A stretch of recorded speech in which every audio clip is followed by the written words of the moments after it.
Ons wenner van die snelstorie afdeling vir die limerick tema is ook Nicola Brown. Baie geluk Nicola. Haar snelstorie, Dominees Jaap se spulstreke. 'n Dominee van Bissiesvlei het die meisies op die preekstoel verlei. Hy slaan agteroor, was 'n bietjie te goor en mevrou Dominees het hom maandag geskei. Dominee Japie was bekend vir sy spulsmaniertjies. Hy kon rokke onthou soos ander predikante psalms en sy sluipoog glimlag het meer gewerk as enige teksvers. Elke Sondag het hy die kansel ingestap asof dit 'n modeparade was. Maar mevrou Dominees was gereed. Toe hy weer 'n stoute groet waag, trek sy haar skoen uit en gooi dit reg teen sy voorkop.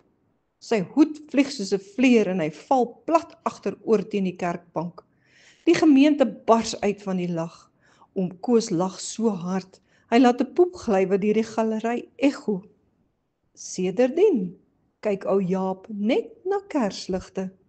Nie uit vroomheid nie, maar uit vrees vir daardie skoen.